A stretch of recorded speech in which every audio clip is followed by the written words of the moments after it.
I was born and raised in South Africa and grew up in an Afrikaans speaking home. My parents got divorced when I was 3 years old, and I was raised by my dad and my stepmother, and had a very unsettled childhood. I was born in England but grew up in South Africa from the age of 6. My family was not a church-going one, so it wasn't until marriage that I began to attend with any regularity.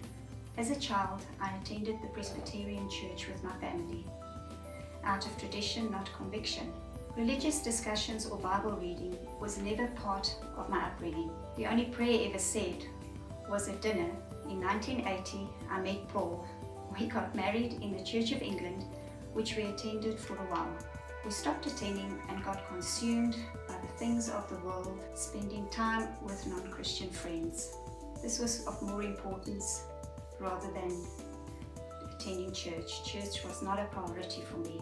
And when Zelda began attending again at Honey Ridge Baptist Church, I'd be doing my own thing, like riding my motorcycle with my brother on the Sunday instead of attending church. But Zelda would talk about the Honey Ridge Church and the services and the message.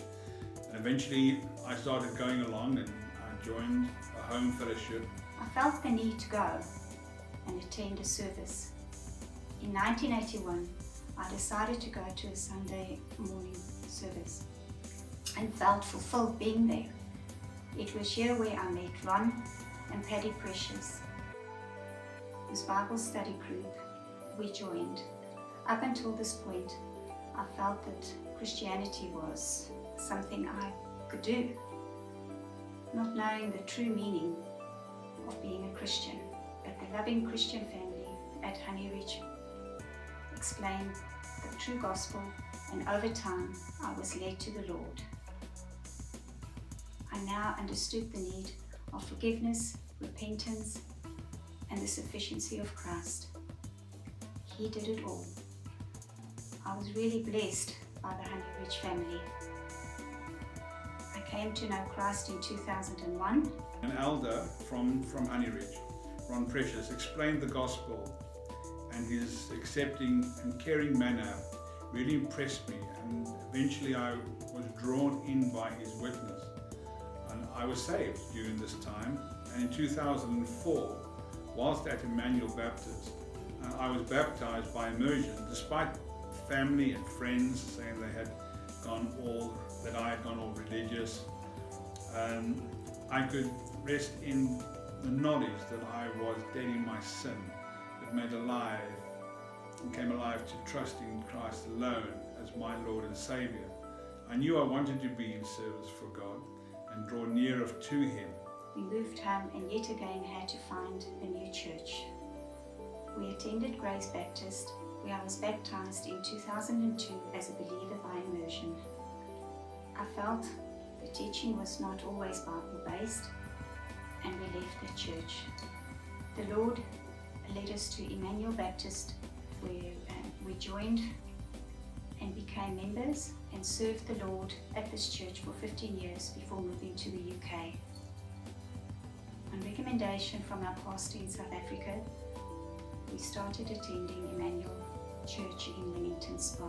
The distance became a hindrance, but by God's grace, we were led to Countesthorpe Baptist Church. Through my trials and suffering and being diagnosed with depression since being in the UK, I found comfort in the knowledge that with God all things are possible, that He is in control of all things, and even in difficult times it is possible to have hope and trust in Him.